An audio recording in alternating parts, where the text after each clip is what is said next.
L'Afrique, un continent d'opportunités et sa jeunesse bien plus qu'un trésor. Bonjour à tous et soyez les bienvenus dans ce nouveau numéro de Mediap.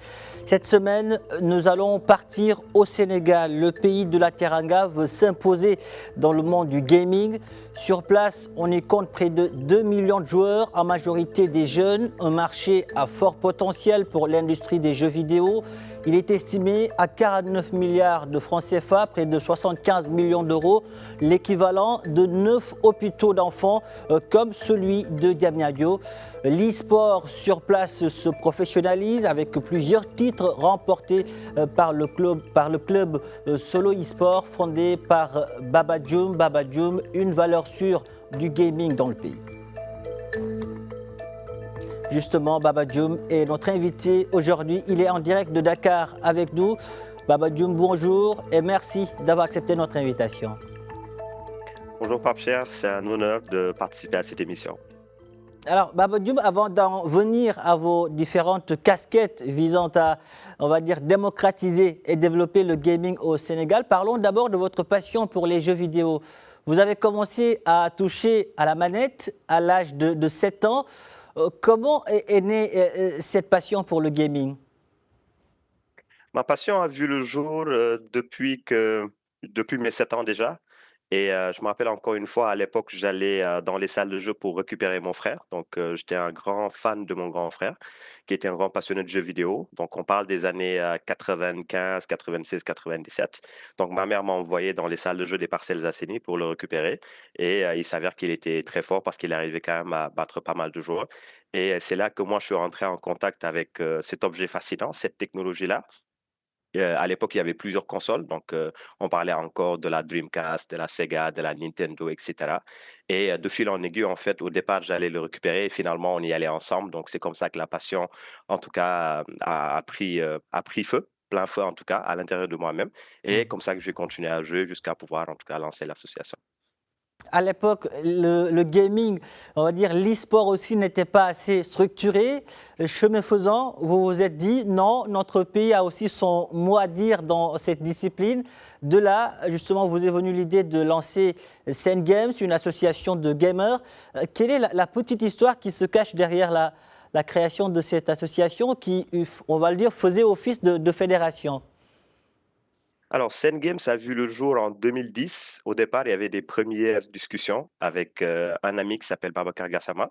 Un jour, il est venu chez nous. On commençait à jouer à un jeu à l'époque qui était très populaire, donc Pro Evolution Soccer, qu'on appelait communément PES, maintenant qui est devenu eFootball. Et c'est comme ça que, en tout cas, l'envie d'organiser des compétitions est, en tout cas, est arrivée dans notre tête.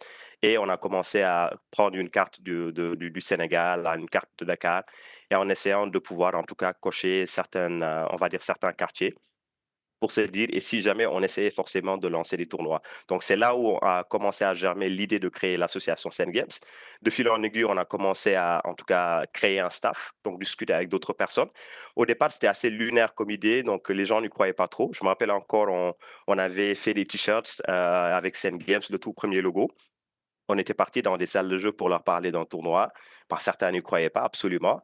Et voilà, quand je regarde en tout cas le chemin parcouru, 15 ans d'expérience, 15 ans de compétition, plus d'une centaine de tournois organisés, je suis plutôt content et plutôt fier de me dire que voilà, on a commencé très petit, ce qu'on appelle en anglais Little Rooms. Et maintenant, ben, écoute, je pense que c'est devenu en tout cas la plus grande association, on va dire, e-sportive de l'Afrique de l'Ouest et une des plus grandes associations africaines qui a influencé pas mal d'associations et de fédérations. Baba Dioum, Sen Games, vous l'avez lancé en 2011, 15 ans après. Quel regard portez-vous aujourd'hui sur l'évolution du gaming et du e-sport au Sénégal? Alors, je suis plutôt satisfait du parcours déjà, de ce qu'on a accompli, parce qu'au départ, c'était pas facile du tout. Il fallait déjà créer des communautés, il fallait déjà être présent sur les réseaux. Donc, à l'époque, on n'avait pas les moyens pour faire de la télé ou de la radio. Donc, il a fallu aller on va dire, la plateforme Facebook, qui était en tout cas à la mode. Et on a commencé à rassembler des joueurs, à parler passion, à parler gaming, à citer des jeux. Et on a créé, je me rappelle à l'époque, on avait lancé notre premier événement, c'était au CICES en 2011. Et c'était un tournoi sur le jeu PES. Donc, on a pu rassembler, on va dire, environ 300 gamers. Et quand je regarde, en fait, quand je m'assois et que je regarde, je vois tout le chemin parcouru, énormément d'événements. On est devenu très influent très rapidement. On a commencé à regarder un peu ce qui se faisait en Afrique de l'Ouest, que ce soit au Ghana, au Nigeria, très rapidement en Côte d'Ivoire. On a commencé à faire des tournois, on va dire, dans la sous-région. Donc, on est parti en Côte d'Ivoire en 2019. On a pu avoir l'opportunité de partir aussi au Maroc, en fait, pour disputer une compétition sur League of Legends. Et c'est là où on a pu, en tout cas, avoir une équipe qui a été créée, une première équipe nationale sur le jeu League of Legends. Et de fil en aiguille, on a commencé à voyager, à avoir des partenaires, voilà, à avoir vraiment l'ambition de nous installer comme étant forcément une association pionnière qui a su regrouper toutes les communautés, qui a su faire en sorte que le gaming soit respecté au Sénégal. Et je pense que le regard, il est plutôt satisfaisant de manière générale. Un regard satisfaisant de manière générale. Baba Dioum, la formation, elle doit être, j'imagine, au cœur de la structuration du gaming. Aujourd'hui au Sénégal, il y a de jeunes talents qui font voyager d'ailleurs la culture à travers le gaming. Récemment, nous avons vu la musique sénégalaise dans Valorant, développée par Riot Games. On y retrouve Veto qui est un agent 100% sénégalais. Et derrière sa conception, il y a Basilo Diouf, d'ailleurs recruté par ce géant américain des jeux vidéo. Je vous laisse voir la bande-annonce de Valorant dans laquelle on retrouve Veto inspiré de la culture sénégalaise.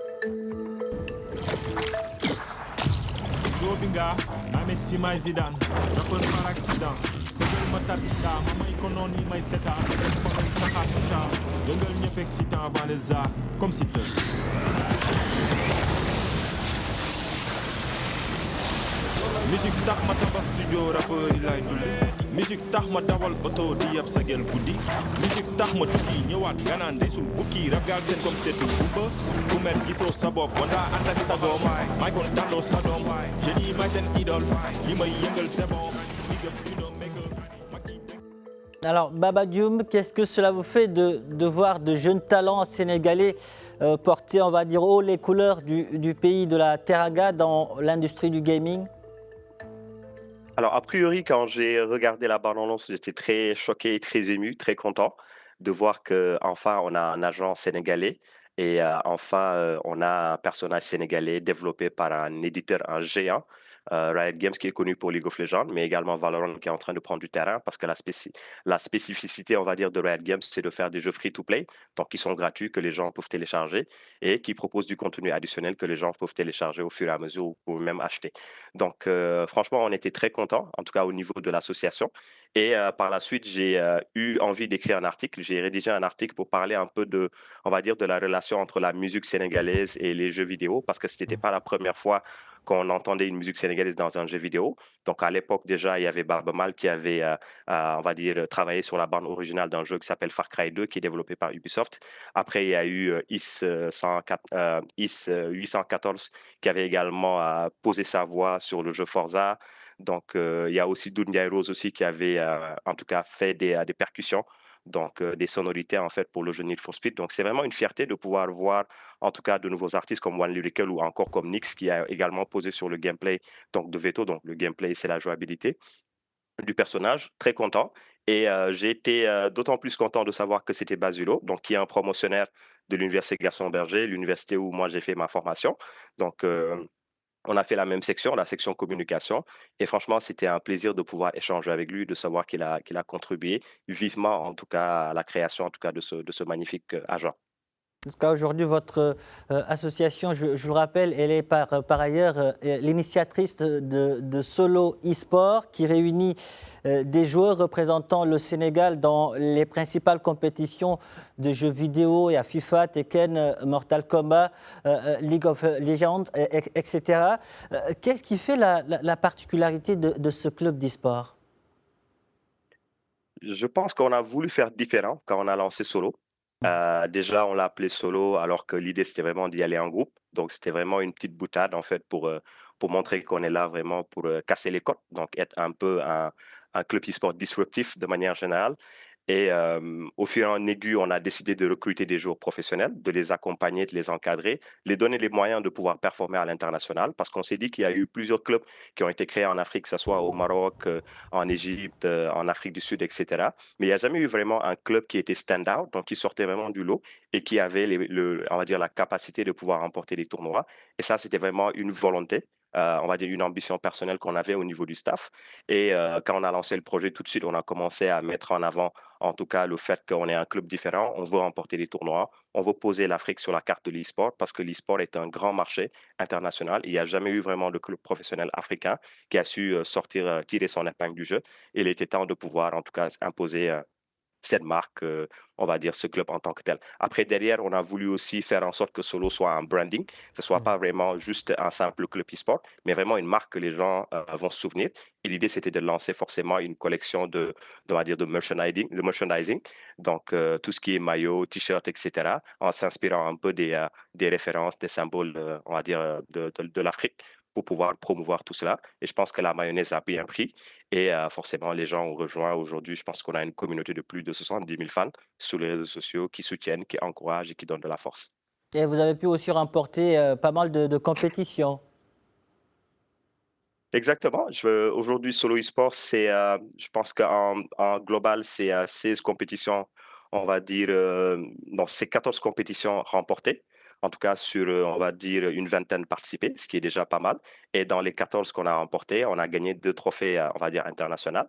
Et un des trophées, c'est le trophée de champion du monde, en tout cas d'un jeu qui s'appelle Guilty Gear Strive, donc qui est un jeu très populaire, un jeu de combat qui a été développé par un éditeur. Et l'impact a été double parce que déjà, c'était la première fois qu'un club ou bien qu'un joueur africain remporte, on va dire, une compétition d'envergure. Et deuxième chose, c'était également que la victoire, en tout cas, de notre joueur professionnel Vérix, son pape Ismaël Gueye, a permis à l'éditeur de comprendre qu'en Afrique, il fallait installer des serveurs qui pourrait forcément permettre aux joueurs de pouvoir se connecter plus facilement et de pouvoir appréhender le jeu. Donc, il a été invité au Japon pendant 3 semaines où il a pu visiter forcément les locaux, en tout cas du studio en question. Il a pu affronter aussi les plus grands joueurs japonais parce que l'éditeur de jeu est d'origine japonaise. Et forcément, c'était quelque chose d'exceptionnel qui a su forcément impacter voilà, partout dans le monde. Alors, Baba Dioum, j'aimerais en savoir un peu plus sur ce club. Est-ce à l'image des autres clubs? Vous recrutez des joueurs, vous leur trouvez un entraîneur, vous les payez? J'ai vraiment envie d'en savoir un peu plus.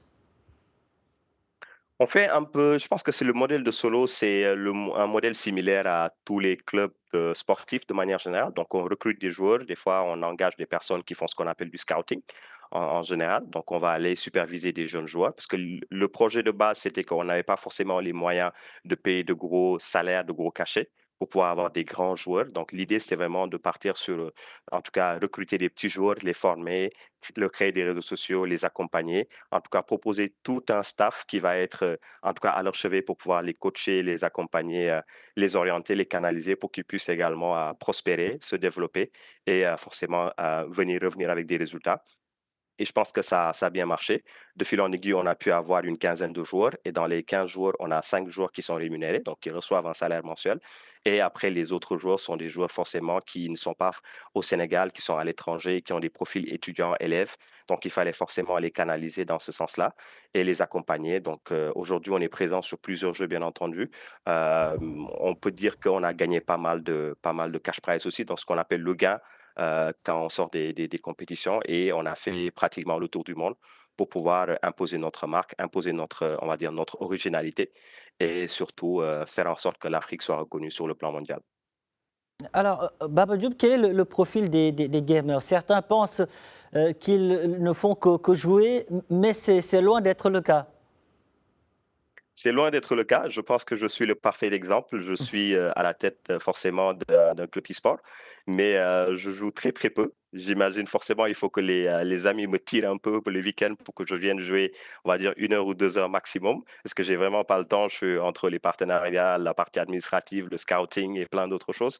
Mais également de manière générale, aujourd'hui, on a plein de profils de joueurs, essentiellement des étudiants sur la récente étude, en tout cas de l'association Sen Games, la majorité, c'est des étudiants, donc c'est des jeunes qui sont entre alternance et également les études. Après, il y a les élèves, après, il y a les employés, donc des salariés, ils peuvent être des cadres aussi, que ce soit dans les grandes marques, on retrouve des cadres qui, le soir, ils descendent, ils peuvent brancher leur console pour jouer un peu avec leurs amis, surtout maintenant avec le développement des connectivités, ils peuvent jouer en ligne avec leurs amis. Et essentiellement aussi, il y a ce qu'on appelle ceux un peu qui sont dans le secteur forcément non officiels, donc qui sont des commerçants, des vendeurs, etc. Mais généralement, les joueurs, les gamers sont vraiment des personnes très dynamiques qui sortent, qui vont faire du football, qui vont regarder, qui vont aller au cinéma, qui vont sortir aussi avec leurs amis. Donc, c'est vraiment des gens qui aujourd'hui s'épanouissent, vivent comme toutes les autres personnes, hein, en tout cas normales. Et donc, ouais, c'est tout positif en tout cas pour notre secteur. Tout positif pour le secteur du gaming. Justement, aujourd'hui, cette industrie est vue comme une nouvelle voie, on va dire, professionnelle et économique. Le marché mondial du jeu vidéo pourrait atteindre un chiffre impressionnant de, on va dire, près de 189 milliards de dollars en 2025. C'est plus que le cinéma et la musique réunis. Au Sénégal, le marché du gaming est estimé à plus de 49 milliards de francs CFA. Aujourd'hui, que faire pour que ce pays puisse profiter pleinement de ce secteur qui ne cesse de se développer?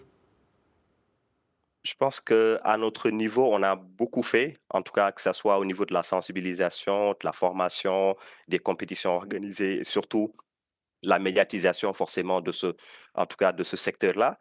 Maintenant, derrière, pour que le Sénégal puisse en profiter pleinement, il faudrait que l'État s'engage, non pas juste forcément déclarer qu'il y a un comité ou forcément une fédération qui est en place, mais plus injecter du budget, s'intéresser, parce que le jeu vidéo aujourd'hui, ce n'est pas que le sport. Si on prend juste l'exemple ou le cadre de l'e-sport, c'est également toute la partie technologie, donc forcément, ça touche le numérique, donc le ministère de la Communication, c'est toute la partie jeunesse, donc ministère de la Jeunesse, et également toute la partie culture, parce que le jeu vidéo est une industrie culturelle, la plus grande industrie culturelle dans le monde aujourd'hui. Donc forcément, c'est plusieurs ministères, c'est plusieurs pôles qui doivent forcément s'unir pour pouvoir travailler main à main et faire en sorte que le Sénégal puisse en bénéficier. Parce que c'est également deux secteurs distincts. C'est également le secteur où on peut avoir des studios on va dire locaux qui peuvent produire des jeux, donc des jeux, on va dire, d'origine africaine, qui vont pouvoir avoir des personnages peut-être sénégalais, maliens, nigériens ou whatever. Ou bien également avoir en tout cas ce pôle-là e-sportif où on peut dès le bas âge commencer avec le ministère de l'Éducation, le ministère de la formation supérieure et professionnelle même si on veut, et faire en sorte que les étudiants puissent aussi tester cette partie e-sport-là et voir est-ce qu'il y a des perspectives de carrière, sinon s'instruire, s'informer et voir les différentes filières que l'e-sport ou même le jeu vidéo propose pour pouvoir travailler dans ces filières-là, parce que c'est pas loin forcément de l'entreprise classique. On a des marketeurs, on a des juristes, on a des managers, on a le service RH. Donc voilà, c'est à peu près les mêmes bases. C'est juste qu'il faut ajouter un background gaming de manière générale. Donc pour moi, il y a un tout. Il faut vraiment que l'État s'engage, pas juste voilà, des paroles en tout cas, mais une manière, en tout cas, une volonté de pouvoir injecter du budget, organiser des événements, faire des séminaires et puis discuter concrètement avec les réels acteurs pour pouvoir développer ce secteur parce que c'est un secteur très prometteur qui est en train d'exploser dans le monde et on est vraiment en reste pour le moment, honnêtement. En d'autres termes, il ne faut pas que consommer, il faut également créer, produire, développer des jeux vidéo propres qui nous ressemblent et nous rassemblent aussi. Des jeux vidéo qui nous parlent, nous, Africains, et qui nous ressemblent. C'est bien cela? Oui, c'est exactement cela. Je pense que aujourd'hui, on doit être des consommateurs, donc pas forcément des consommateurs. Donc des gens qui vont être vraiment des acteurs à produire des jeux, à valoriser ces jeux-là. Mais dans l'étape de production, il faut également prendre en compte que le marché du jeu vidéo est un marché très saturé. Il y a une rude concurrence, donc il faut vraiment produire des bons jeux. Et les bons jeux, ça a un coût. Donc ce coût-là, il faut forcément que l'État puisse aider les studios qui sont présents ici au Sénégal ou même en Afrique de manière générale pour faire en sorte que ces studios-là puissent avoir les moyens de pouvoir produire des bons jeux. Et une fois que les jeux seront bien prisés à l'international, bah forcément, les gens s'intéresseront à la culture sénégalaise. Et c'est comme ça que les choses vont avancer. Baba Dioum, avec le gaming, vous avez posé vos valises dans plusieurs pays avec l'e-sport. Vous avez participé à plusieurs compétitions. Aujourd'hui, quel regard portez-vous sur l'écosystème du gaming au Maroc? Alors, très impressionné parce que le Maroc est en train de produire. Je pense que je les observe depuis 2019 maintenant. Et depuis la création de leur comité de promotion, après, ils ont mis en place leur fédération royale, donc sous la volonté du roi Mohamed VI. Aujourd'hui, je pense que le Maroc est le porte-étendard du gaming et de l'e-sport en Afrique, pour être très honnête, parce qu'ils ont mis en avant plein de choses, des championnats, on va dire, nationaux, des ligues professionnelles. Et aujourd'hui même, le Maroc a été l'initiatrice, on va dire, de la toute première confédération africaine d'e-sport, donc dont au niveau de l'association Sen Games, on est membre et je suis également membre du comité exécutif. Et cette confédération africaine aujourd'hui rassemble près de 48 pays africains. Et l'idée aujourd'hui, c'est de pouvoir fédérer tous ces pays-là, leur permettre d'avoir accès à des financements, leur permettre de pouvoir appréhender l'e-sport pleinement, appréhender le gaming pleinement. Et c'est en train d'avancer. On l'a lancé depuis 2023. Il y a des activités qui ont été menées, notamment un championnat africain qui a été organisé en collaboration avec la Fédération internationale d'e-sport qui s'appelle ISF. Baba Dioum, au Maroc, justement, nous avons assisté il y a quelques jours au lancement de la 5G. Aujourd'hui, comment le déploiement progressif de ces technologies et l'accès à des smartphones plus abordables pourrait transformer le secteur du gaming? Alors, la 5G est forcément un atout capital pour le gaming, que ce soit au Sénégal, que ce soit même en Afrique de manière générale. Et depuis très longtemps, les gamers sont à l'affût et attendent cela. Ils ont hâte de pouvoir tester parce que la 4G avait quand même montré ses limites et la 5G permettrait d'avoir une connexion beaucoup plus stable, un temps de latence beaucoup plus réduit et ça permettrait forcément de pouvoir mieux appréhender les jeux en ligne, qui sont des jeux aujourd'hui d'actualité. On parle de Fortnite, on parle de FIFA, on parle des jeux mobiles qui sont en train d'exploser. Donc forcément, il faut que ça arrive très bientôt et que les gamers puissent tester, puissent l'appréhender et puissent avoir des offres, on va dire, avantageuses qui les permettront de pouvoir mieux l'appréhender. Et je pense que c'est tout bénef pour on va dire, l'écosystème gaming au Sénégal.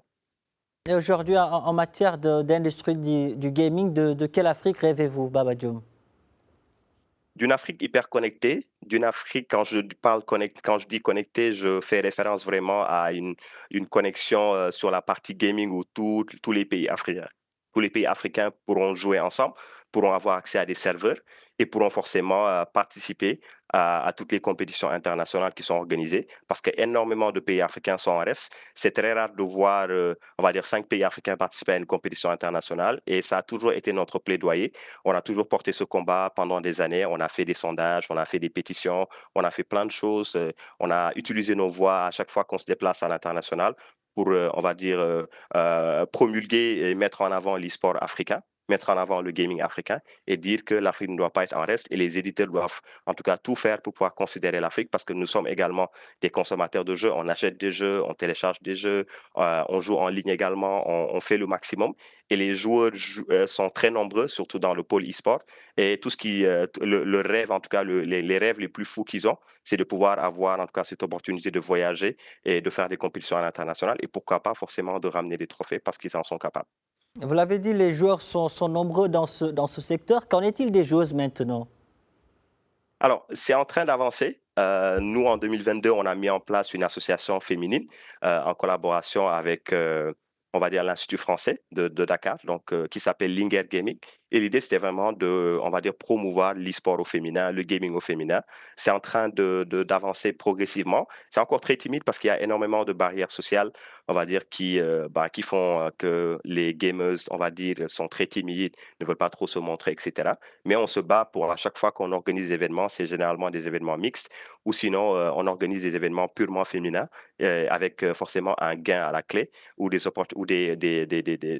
bons lots en tout cas à la clé qui permettent forcément à ces jeunes-là, de ces jeunes filles, ces jeunes femmes de pouvoir sortir, de venir profiter pleinement parce que rien ne les empêche d'être compétitifs et rien ne les empêche de pouvoir faire les compétitions. Elles ont également un très bon niveau, elles sont très intelligentes, elles ont les capacités, elles ont les mêmes capacités que les hommes, elles peuvent vraiment en tout cas faire leurs preuves, mais voilà, ça demande vraiment beaucoup plus d'engagement de leur part, mais nous, on est derrière au niveau de l'association et on pousse au maximum pour que ça puisse se concrétiser très vite ou même s'accélérer.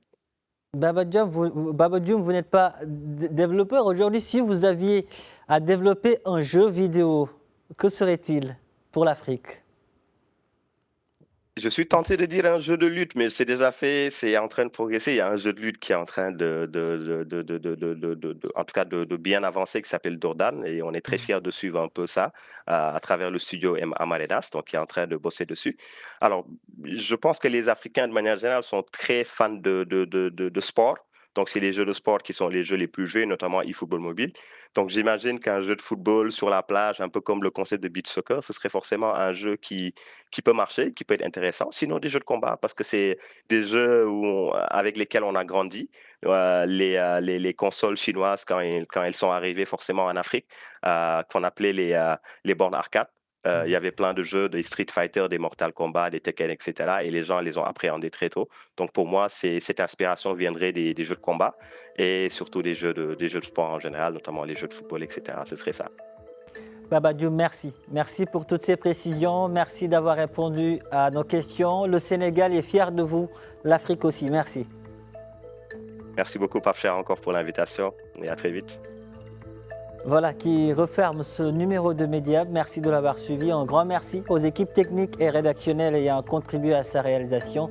Où que vous soyez, prenez soin de vous et allez jusqu'au bout de vos rêves. N'abandonnez jamais.